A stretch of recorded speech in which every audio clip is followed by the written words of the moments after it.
Task Force West Philippine Sea, ginamitan ng water cannon ng CCG Vessel 5203 ang supply boats na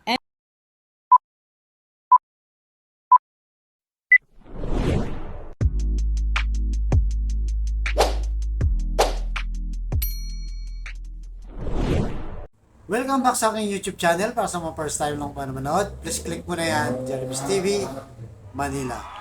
Anyway guys, wala nang bayad o libre lang, tulong mo na lang din sa kapwa. Alright? Thank you very much po. So topic natin yung for today's video, China, binomba ulit ng water cannon ang ating Philippine Coast Guard at Navy. Yan guys, yan ang mainit na balita, kakapasok lang. Kaninang umaga lang yan guys, nangyari. Kaya nga 'di ba, patuloy ang talagang pambubuli sa atin ng China. Patuloy silang walang respeto. Kaya nga talagang hindi mo talaga masasabi na isa itong kaibigan na ginawa noon ni Duterte na ginawang BFF. At ngayon ito na yun, lumilitaw na dahil pinagbigyan niya nung panahon niya. At ngayon naman, ayan, nakita natin yung agresibo sila ng China. Kaya nga ngayon guys, yung Philippine Embassy natin doon sa may China, nagprotesta na rin ng diplomat protest para kondinayin itong ginagawa sa atin ng China. Talagang guys, no, talagang yung kilos nila kasi nga magre-resupply na naman ang ating ang Philippine Coast Guard doon sa BRP Sierra Madre. Resupply lang. Wala namang ibang gagawin din kundi magbigay ng pagkain ng pangailangan ng ating Marines doon. Pero laging ganyan ang ginagawa nila. 'Di ba? Kaya nga mas maganda ngayon kasi na-expose sila. Sugado lalabas na naman yan sa international community kasi mas maganda ngayon dahil kahit anong gawin ng China, nakikita ng international community. Hindi kagaya dati guys, tinatago to. Kaya saludo tayo. Kaya ako gusto ko talaga yung foreign na policy ni BBM. Kahit hindi natin binoto yan guys. Pagdating sa foreign policy, talaga ako bumibilib talaga ako sa kanya. Sana matapang talaga. Kung mga naninindigan. Kaya sabi ni President BBM, sumasaludo siya sa ating Philippine Coast Guard. So narito guys, panoorin muna natin yung actual na video kung paano binomba ng water cannon ang ating PCG. Alright, pasok! panibagong insidente ng harassment at panghaharang ang ginawa na naman ng Chinese Coast Guard at Chinese Maritime Militia vessels sa barko ng Pilipinas habang nagsasagawa ng routine resupply at rotation mission sa BRP Sierra Madre sa Ayungin Shoal kaninang alas 7:30 ng umaga. Ayon sa pahayag ng National Task Force West Philippine Sea, ginamitan ng water cannon ng CCG Vessel 5203 ang supply boats na ML Kalayaan at Onaiza May 1. Bukod sa water cannon, nalagay din sa panganib ang dalawang barko dahil sa dinikitan sila ng mga barko ng China. Sa kabila ng pangaharang, nagawa pa rin ng mga barko ng Pilipinas na maituloy ang resupply mission. Nagprotesta na ang Embahada ng Pilipinas sa Beijing sa Chinese Foreign Ministry. Maging ang Department of Foreign Affairs ay nakipag-ugnayan na rin sa China sa pamamagitan ng Maritime Communications Mechanism para ipahayag ang pagkadismaya. Panawagan ng task force sa China, alisin na ang kanilang mga barko na nagsasagawa ng mga iligal na aktibidad sa Ayungin Shoal sa lalong madaling panahon. Kinundina ng Pilipinas sa panibagong insidente kung saan nalagay na naman sa panganib ang buhay ng mga Filipino. Sabi ng task force, ang systematic at madalas na magaspag na aksyon ng China ay salamin ng pagiging irresponsable at nagbibigay ng pagdududa sa senseridad na magkaroon ng mapayapang dialogo ang dalawang bansa. Sa kabila ng insidente, nanatiling responsable ang Pilipinas at umakto ng naaayon sa international law sa nakasaad sa UNCLOS at sa 2016 Arbitral Award. Sabi ng task force, kailanman ay hindi makakamit ang kapayapaan at stability sa rehiyon kung hindi igagalang ang karapatan ng bawat isa.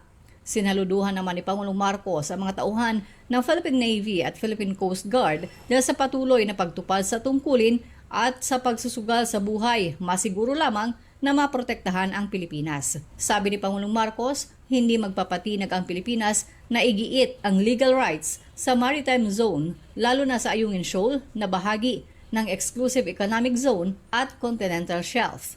Hamon ni Pangulong Marcos sa China maging responsable at patunayan na karapat-dapat ito na maging mapagkakatiwalaan na miyembro ng international community.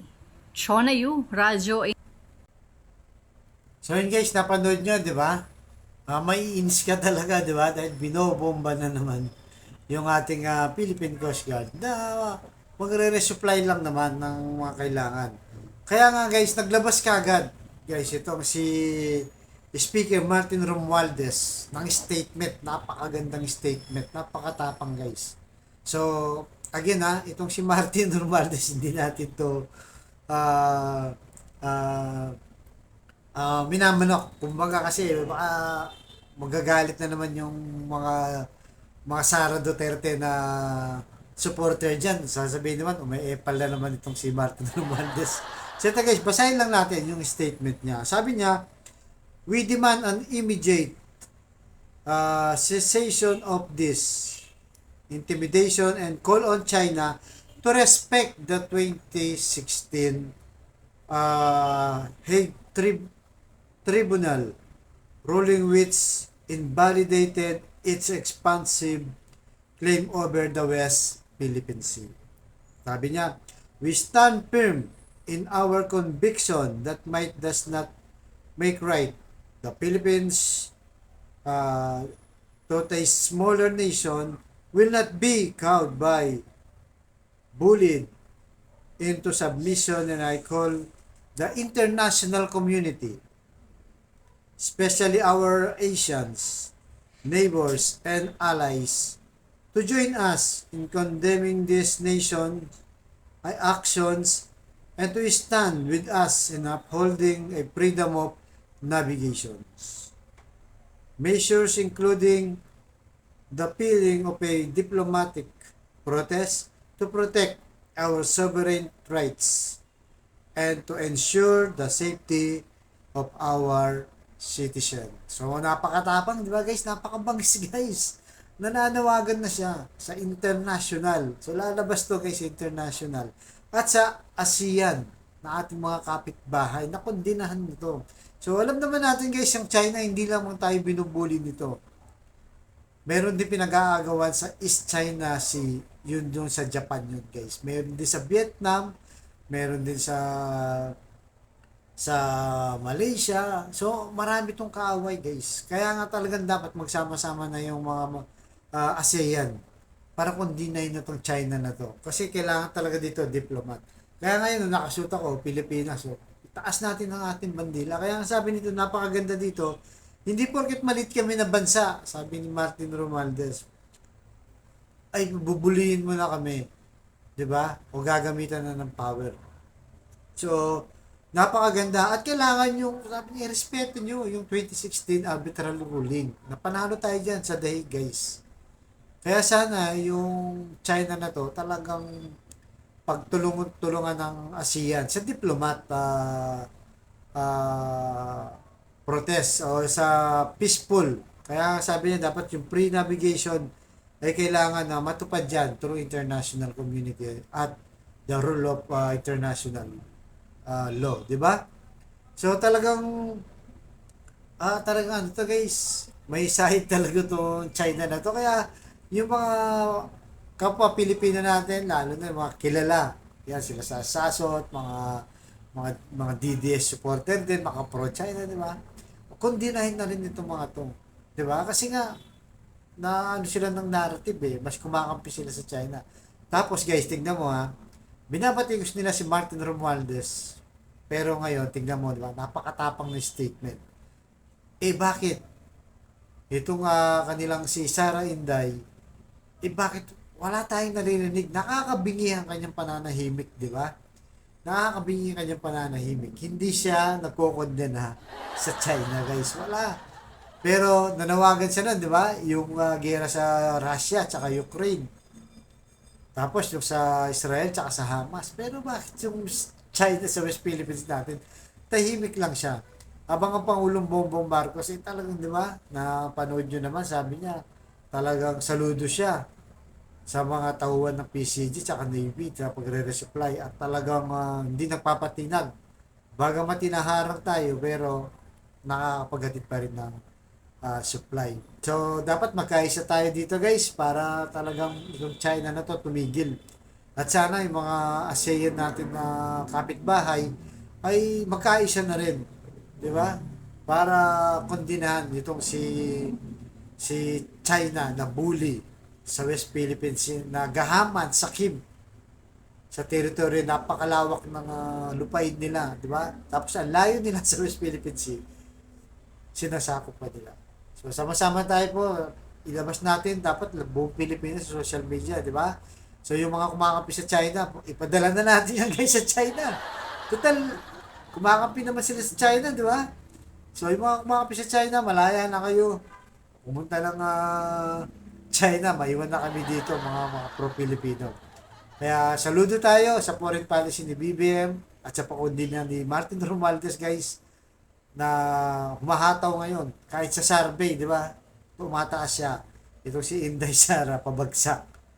Kaya malayo pa 2028 guys. Dapat ganito na lang, performance na lang ang labanan. Di ba?